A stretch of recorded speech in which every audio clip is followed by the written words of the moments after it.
you have any particular hobbies that you like, any passion that you follow besides work? Absolutely. Being on the road. Being on the road, Yeah. okay. So what's your favorite bike or something that you ride? Oh, bike I is, mean, I was normally, earlier I don't do that anymore. I mean, at the age I had to stop it, but I used to be a racetrack rider. oh So I used to do my, wow. of course, the super sports bikes. How do you keep yourself motivated? I think just knowing that you're doing something worthwhile, that's it. Best advice you've ever received? Okay, early in my career, I got the advice that if you want to manage a particular area or people, make sure you do that job first yourself.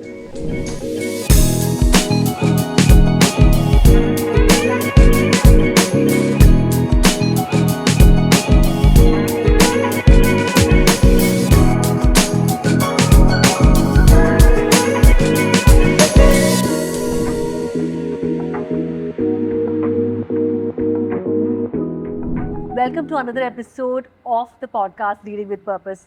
I'm your host Garima Avtar, and today we have a very special guest. He is the President and CEO of BMW Group India, Mr. Vikram Pawah.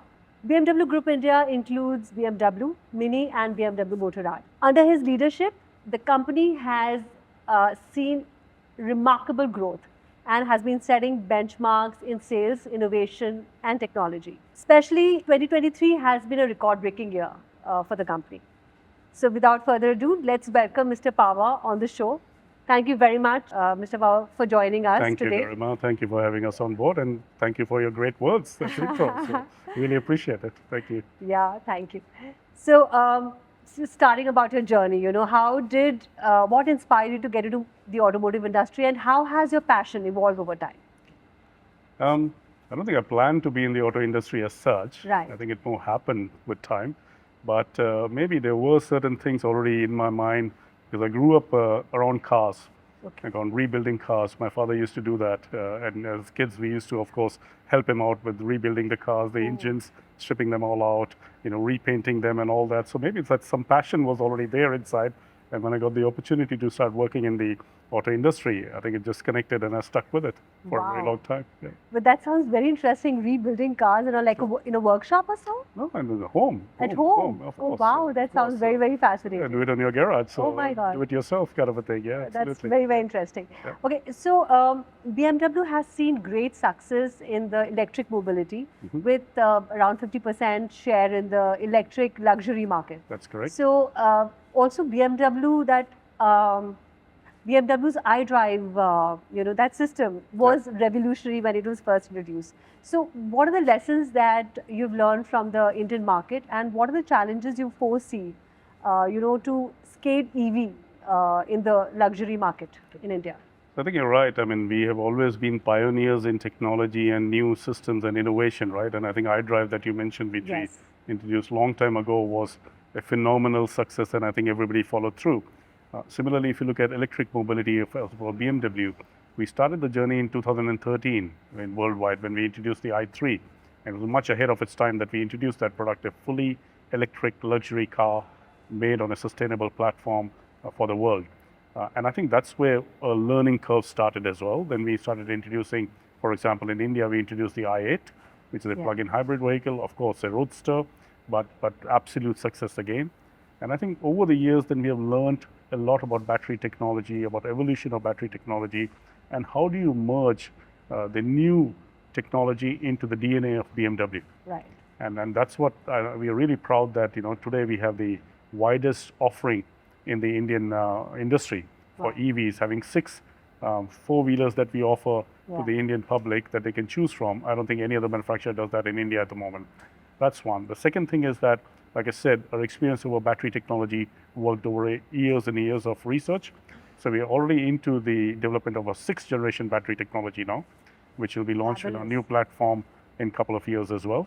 So we are a little bit more evolved, let's put it that way, in terms of our EV supply chain or EV infrastructure and the way we produce EV in the same plant that produces other cars as well. So I think that way we are able to adjust to customer demand for either petrol, diesel, or electric, whatever they want, is easily available from our same plant. So good experience, good learning.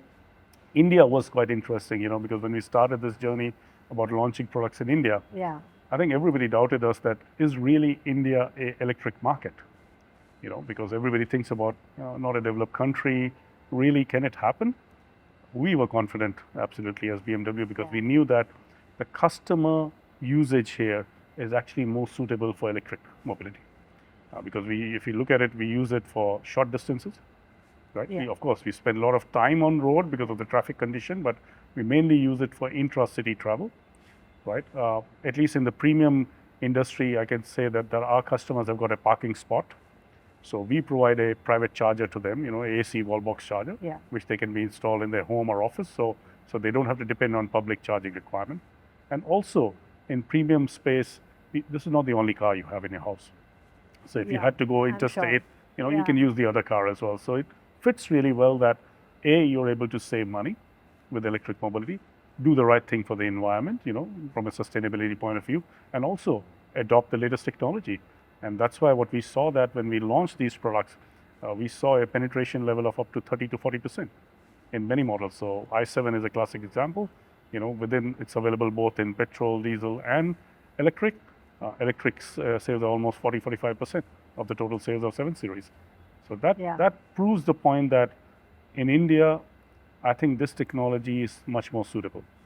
And we have some hard facts as well now, because we have sold 2,000 cars till now in electric. They've run 64 lakh kilometers on Indian road. Really? Yes, they've already run 64 lakh kilometers. So we've saved roughly around 500 million liters of fuel for the country, right? Okay. So I think that's pretty good. That's remarkable. That's really good. Yes. So that's one. And the second thing is that we also know the usage statistics of these cars now, that people are charging once a week. Right. So you can clearly see that the assumption we had about usage in India is absolutely right. Now, a lot of people question me, but they must be using it less. But when I check the comparison with traditional engines, the usage is exactly similar. The number of kilometers they're doing is absolutely same. So again, a proof point that it's easier to adopt electromobility in India than anywhere else. Okay. So I think there are a lot of myths around at the moment. Of course, the new technology, a lot of myths. Yeah. But I think we are able to prove now with the usage condition that at least in premium space, it is the right choice for our customers. Yeah. Fabulous. Good to talk about that on the EV day. So thank you for the question. I know, fabulous. Today is a very special day as well. Yes. That's right. Yeah. So, but also currently BMW has a balanced fuel mix across petrol, diesel, and electric vehicles. So how do you see this fuel mix evolving in the future? So I think all these will coexist. Okay. That's very clear. Right. So it is not that one will disappear or take over from the other one. So I think they'll coexist. The ratios will change, of course. We have seen over the years the diesel ratio change to petrol, right? That's happened over the years. And then I think that's again got to do with pure external dynamics. When the price changed of the fuel, automatically people changed over to petrol because it didn't make any sense anymore in terms of cost. Electric will increase, absolutely increase, and the traditional engine will reduce. But like I said, they will coexist. So at the moment we are at, let's say, 10% electric, right? I expect it to go up to 30%. Yeah. Cool, that's amazing. And talking about EV and sustainability, okay, so BMW has made significant strides towards becoming a sustainable auto brand, and from vegan leather interiors to using alternative materials like recycled wood and metals. So how do these innovations fit into your broader sustainability goals, and what challenges do you face in achieving a zero carbon footprint in your supply chain and production processes? So we have a clear agenda about sustainability in BMW worldwide, right? We made very clear statements. We signed up to the Paris Accord, right? So we absolutely signed up to that, saying that we will contribute towards limiting the climate change to 1.5 degree temperature increase, right? So for that, we'll do everything possible. We have a clear aim that by 2050, we will be carbon neutral. Okay. But for that, it's not just a wishful thinking. We have set some clear targets for us on the way. Sure. So let's say by 2030, we have a clear target that we'll reduce our carbon footprint by 40% from our 2019 base across the value chain. So if I look at it, we'll reduce it in our production by almost 80%. Wow. Right, the carbon footprint. In our in-use, so usage of the vehicle, we'll reduce it by 50%. And then also in our rest of the supply chain with our vendors and the downward suppliers as well. And the well-to-wheel will be 20%. Everything, the entire thing will reduce by 20% as well. So there's a clear target by 2030, we'll be reducing by 40% itself. right? And EV forms a part of it as well, Sure. for in use. And you're right, we're introducing a lot of recycled material into our cars. So, for example, the iX, which is the best-selling premium electric vehicle in India, a proper SUV, it uses a lot of recycled material, recycled wood, for example, the vegan leathers. Absolutely, you're right about that. It doesn't use any minerals that are used from deep sea mining. Okay. So again, you're doing the right thing for the environment. Okay. And a lot of lightweight materials. Even the tanning of the leather, leather option still available. Yeah. The tanning of the leather is being done by olive leaves, not by anything else. Wow. So all Okay. those kind of things that you can do to make a car more sustainable is absolutely there. But we don't stop here. We have a clear agenda. How do we do it to the next step now? So the new platform, you would have heard about the Neue Klasse, that will come into play worldwide in 2026 and in India probably by 2027, will be a car that is built on the three basic principles. It'll be electric, fully electric, Yeah. it'll be digital, Wow. and it'll be circular. It will So be, the sorry? circular. Oh, circular. So Amazing. it'll have the entire circularity built into the car design itself, that at the end of the life cycle it can be made recycled into the next car. So that's how That's we plan to amazing. take That's sustainability into that. Yeah. Fabulous. That sounds amazing. Yeah. Talking about AI and automation, so with AI and automation Yeah. increasingly becoming a part of vehicles, how is BMW integrating these technologies, and what's your take on the future of autonomous driving in India? So I think we've been pioneers in autonomous driving development over the years, right? And I think we have absolutely that technology available with us. But I don't think the world is ready for that as yet, right? I mean, Yeah. especially if you look at India, Yes, the conditions are the not conditions such are that, not that we can so introduce a favorable, fully yes. automated driving car at the moment. But what we've done based on our research in autonomous driving is that we're using components of that which are useful for India, for example. For example, reverse parking assistant that allows you to just park your car, automatically once it press detects of a the button. parking Yeah. space, right? You just press a button, leave your hands, leave your foot, it'll take you all the way back, and then you don't need to interfere. Same way, I think, knowing that in India there are a lot of tight spaces at times, Yes. right? That you can't reverse from so easily. Right. So the car constantly records, last 50 meters of driving, so that if you wanted to say, okay, I want to go back to that route where I came from, you can easily reverse back by Oh, 50 wow. meters. So, Yes, so those are the that's small little amazing. things that we allow, Innovations and, yeah, which help people a lot. I would love that India, the infrastructure develops so quickly that we can actually introduce autonomous driving. At least especially the dynamic cruise control, Right. where you can right. just set it on and the steering and everything is being controlled properly by the car itself. Yeah. Yeah, but as of now, it's like little far-fetched dream, actually. Small little Yeah, things it's that are just small, there, small nuggets, things, little yes. nuggets of that autonomous driving you'll see in all our Absolutely. cars. Yeah. Absolutely. I mean, the car is still equipped with all the cameras and radars Yeah. that are used for autonomous driving. So Yeah. it's just a matter of time. I think it'll come to India. Um, okay, BMW Group India has seen significant growth, not only in its car segment, but also with Mini and BMW Motorrad. So, I mean, anything you would like Well, to talk Mini about is a this? passionate brand again. Huh? Yeah. It's a fashion brand. I always Yeah. say that people don't buy a Mini for a car; they buy it for a Mini. For a Mini, For a yes. Mini, that's what they do. So Yes. Mini is doing really well. We recently launched a new generation of Mini. I mean, the ones behind Yes, you we can is the see Countryman. one. You can see it's a much bigger than its previous avatar. It's fully electric car. Absolutely fantastic for Indian roads again, because it's spacious. It's a full-size SUV. So it's not a mini anymore. It's a Yes. major Mini now, if you call it that way. It's grown its size. So we expect that to increase our sales further. It's been growing. Mini has been constantly growing for us year on year. I expect it to grow again once this full new generation is fully available in terms of supply. We'll see that next year Mini will be growing again dramatically.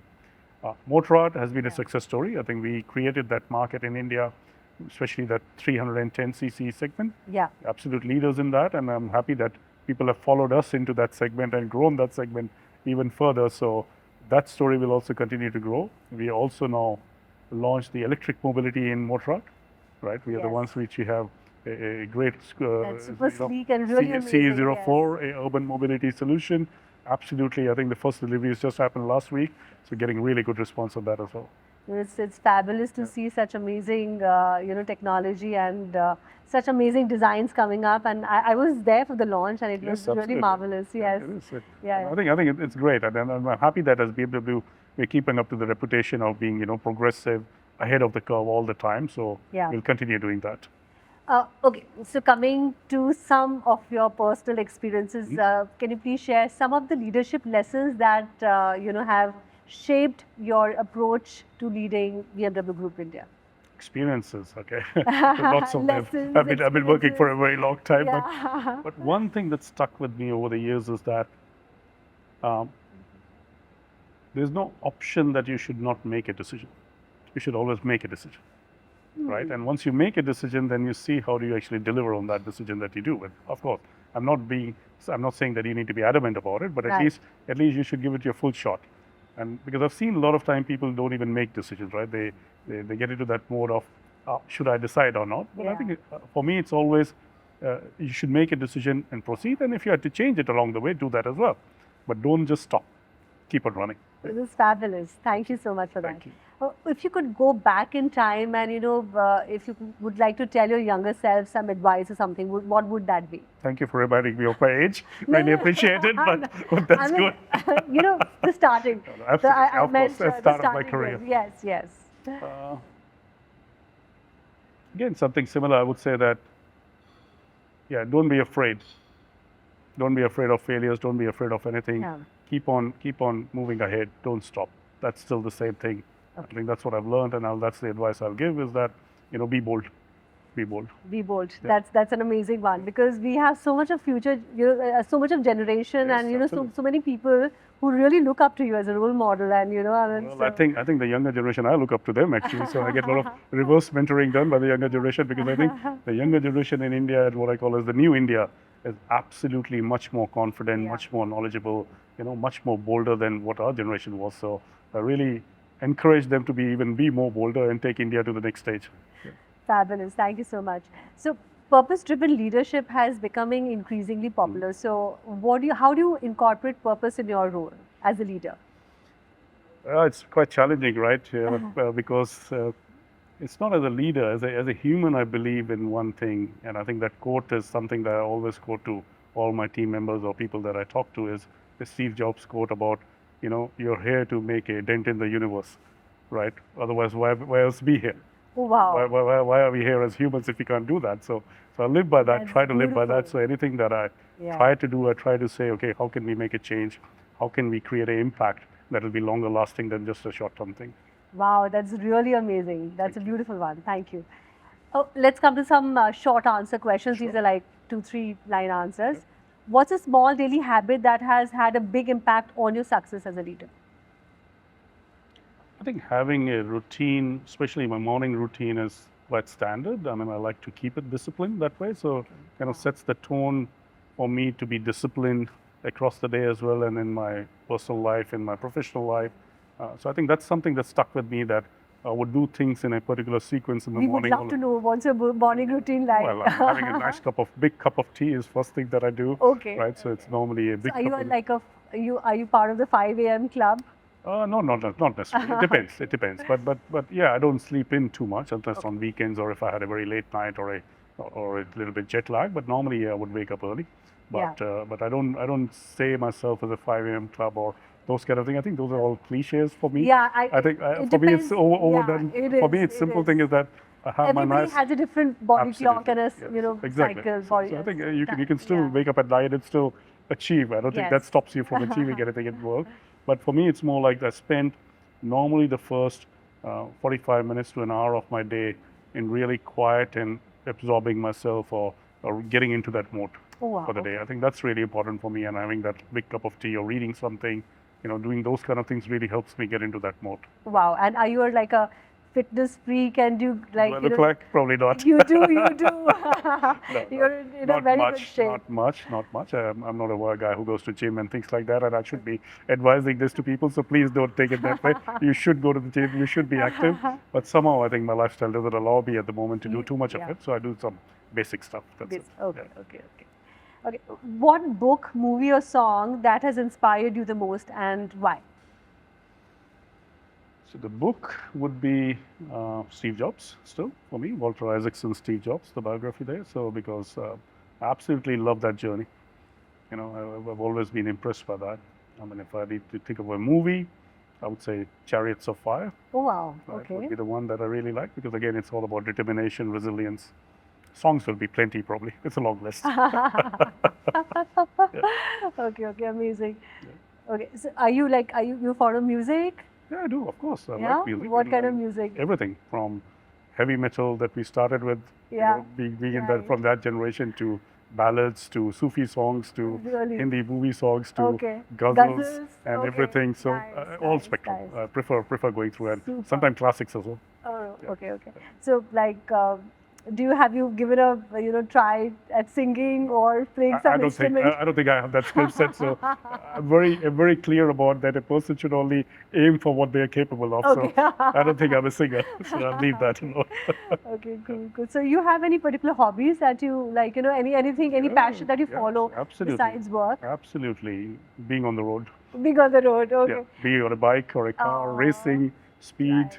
So going on racetracks, absolutely, that's something that I live for. Seriously. Oh I live wow, for, amazing. absolutely. So what's your favorite bike or something that you ride? Well, bike I is, mean, I was normally earlier I don't do that anymore. I mean, with the age I had to stop it, but I used to be a racetrack rider.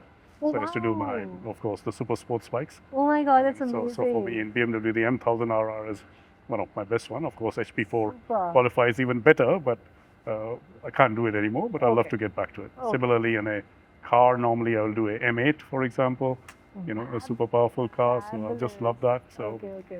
I take it for a spin sometimes, and I won't tell you the speeds I hit on. So that's it. No, I would love to know what's the highest speed that you have Where in India or outside? anywhere in the world. In a car was 265. Oh kilometers wow, an hour. that's amazing. And where was that? I mean, if you Germany, remember. of course. Germany. Okay. Cool. Well, what was your first car? What was everybody's first car in India? A Maruti 800. Right. Okay. How do you keep yourself motivated? I think just knowing that you're doing something worthwhile, that's it every day. So you get up and think about, okay, what are you going to do today? Yeah. That's it. And finally, of course, my family keeps me motivated. My kids keep me motivated. My wife keeps me motivated. So That's absolutely, amazing. you have a purpose to live for, as you said. That's amazing. Okay, coming back to your racing days, I would love to know, I mean, so have you taken training? Have you participated in No, of course. competitive No, racing as never well? did competitive. No, never did competitive. I Okay. mean, never. Otherwise, I wouldn't be in this career. Then I'll be into that career probably. I would have preferred that. But at that time in India, there was no racing scene either. Yeah. It was very, I can very, imagine. very less. But of course, because I've stayed overseas as well for a long time of my life Okay. in Australia, so I've used the racetracks there. Wow. I've driven in different conditions, Wow. right? And like I said, I like speed a lot. So I've done in my past. I've raced on boats as well. Really? Anything that has Oh got my an engine, I God. love racing The those things. adrenaline rush. Absolutely. Okay. That's right. Yeah. Amazing. Okay, so what's your favorite quote? No, Steve Jobs, like I said, that same quote about that you're here to make a dent in the universe. That's it. Fabulous. Okay. Best advice you've ever received? Well, way back early in my career, I got the advice that if you want to manage a particular area or people, make sure you do that job first yourself. Get your hands dirty and do it yourself, so that then you'll understand what that person goes through and understand it better, and then you'll Yeah. be able to manage that area better.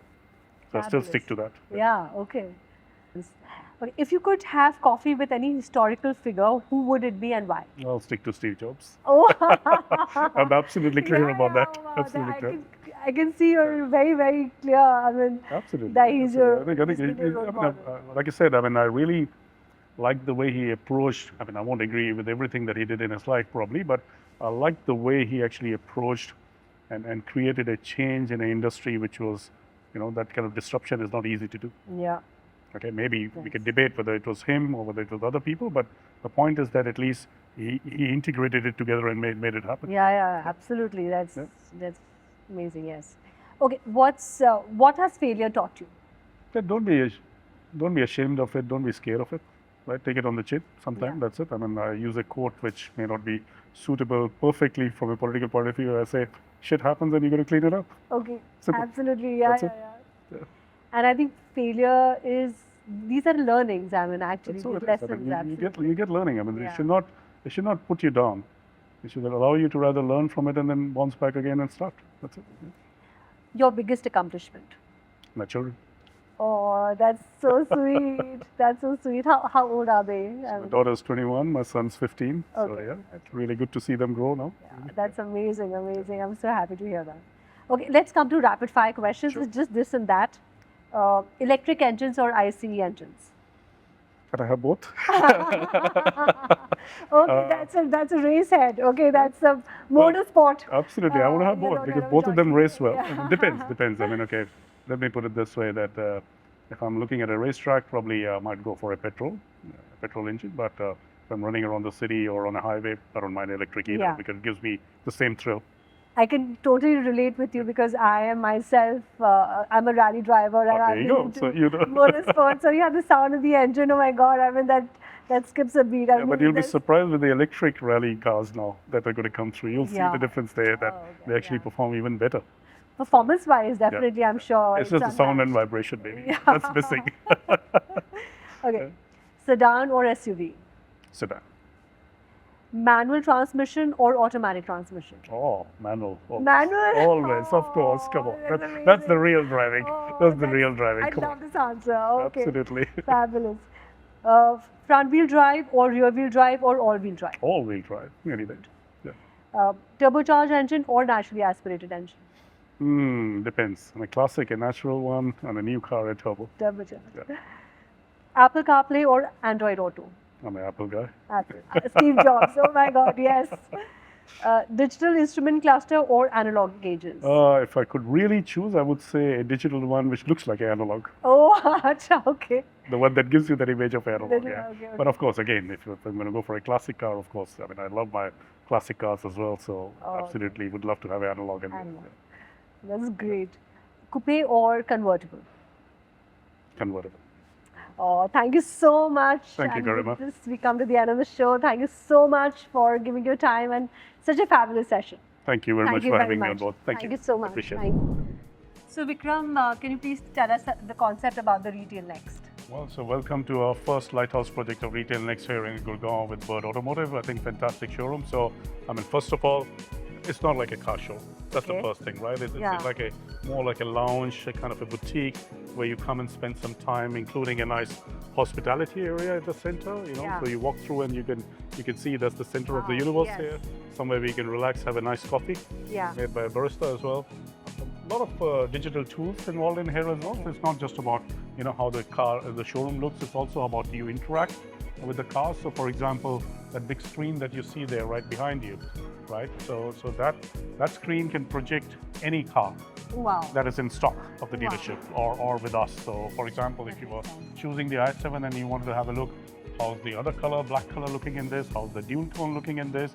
How do the wheels change?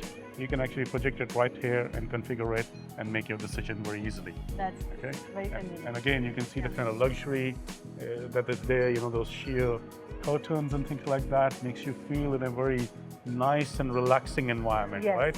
Yeah. Car showrooms used to be very drab earlier, if you remember, right? Yeah. Some of them still are, right? Yeah, With yeah. only monochromatic colors, but this has got earthy tones to it. Yeah. Right? It is more Yeah. life to it, Absolutely. right? Everything is integrated. Well, the other part is that everything has been integrated into one roof. So earlier, you used to have separate service entrance, separate used car area, separate new car area. All of them are happening in the same place now. Yeah. And also across brands for us because we have Motorrad and Mini as well. Yeah. So if the dealership in that town has those two products as well, or those two brands as well, they'll all be under one roof and seamlessly integrated, which we'll have a look later. Okay. And Amazing. I think one of the things we learned over the years is that for customers, the delivery experience is one of the most important experiences. Yes. And you can see, this is what will make you feel I love this. that you're going to get a car delivered, and that we value what this moment is for you. Yeah. Same time, what we want is that we want customers to relax, so you can relax and we can explain about the car here. Yeah. So you're not in a room being explained about a car, doing the paperwork, and then coming to the car. You're actually very close to the product that you're just buying. And it's very lounge-like feeling. Absolutely. It's not like a conference room or something. No, it's very, very no, interesting. not at I all. love the colors. Not at all. Yeah, Even if you walk and look at the private consultation area, because a lot of people want to have a little bit of a privacy here. Right. And if you look at those kind of rooms as well, they'll make you feel like your lounge room in your home actually. So these are the kind of rooms that you see, Wow. what it is. right? So it's Right. nice and relaxing, Yeah. and all the components kind of merge together, right? And when we do a lot of, maybe we go a little bit upstairs Yeah, to have a look as well. Yeah. So you can see the imagery kind of blends in. Wow. It doesn't stand out anyway. What we also tried doing, because we wanted to somehow connect with India, and India is such a diverse country, right? Right. So, and we really need to value it and want to leverage that. Yeah. What we started doing is introducing now, which will happen across our dealer network, introducing these kind of local elements. So, for example, this is a artwork of all the mudras. Oh. You see that? You know, that little thing, all the mudras that are used in yoga, right? All the different mudras. So this is again a typical Indian element. Yeah. So this we did for Gurgaon, for example. When it goes to Agra, there's going to be marble structure use, which relate to the local area. Yeah. So that's our way of connecting and appreciating India's diversity here. Lovely. Right? And like I said, look at the staircase. You know, again a premium feeling to it. So even though it's 2 floors, Right. it seamlessly integrates into one, literally. And then we have, of course, our M area on this side, right, which is the most powerful letter in the world. That's The my M2, favorite the area. M2, absolutely. You're a rally driver, so you can appreciate what we are talking about here. So again, because end customers want a different kind of a feel to it, so you can see again the thematics change suddenly for the customers as well, right? But again, a lot of digital elements for you to connect with the car, closer to the car, Yeah. so you don't have to be away. You can do all your discussion next to the car that you like. Lovely. Very, very And I was interesting. explaining about Mini, right? Yeah. The integration with Mini is absolutely seamless, right? Yeah. So earlier it used to be a separate showroom, a separate kind of entrance, but now it's like you can just move between these 2 areas seamlessly. Very, very practical. Because I think also Yeah. customers like it that way. Yeah. They want to be able to explore. And what we've seen is that, you know, in premium, people are buying a lifestyle. Yeah, that is what So I that's was why all these merchandise, you know, those lifestyle products are all integrated with the product, because we always see that people, you know, be it Mini or BMW, will pick up a few t-shirts, few luggage things, which they want to carry with them as well. Yeah, So, absolutely. so this is what we call as Retail Next. So all our showrooms across the country, Yeah. all the facilities will change over to this concept over the next 2.5 years. So by Wow. end of 2026, all of them will get converted. And Wow. our dealer partners will invest 345 crores for this one over the next 2.5 Seriously, years. that's amazing. I love the feel of this place because it's so homely. It feels like, you know, like a lounge, like Absolutely. That's interesting, fun stuff. It's not like a That's- boring showroom. That's at what the all. definition of luxury Yeah. now is, that it has to be achievable, it has to be Yes, yes. connected. So Yeah. it's a little bit more connected than the previous show. I really like this lifestyle stuff here. In fact, I have one of the bags. I have one or 2 BMW bags that I picked up. They're quite handy, trust me. Yeah, I have very it as well, handy. and they're quite handy, absolutely. Yeah. So that's it. That's our new showroom, and really happy that the first one we could do it at Gurgaon. The second This is the lighthouse first one. project. This is the first in India Okay. as a lighthouse project. So Right. what we are defining for the future. Sure. And also this also was one of the lighthouse projects, second one in the world Oh, wow. as well. So Wow. And first one in the world is that was Italy. Italy. Okay. Okay, wonderful. So welcome. Thank you And so let's much. have some coffee. Thank you so much. Yes. Thank you. That's-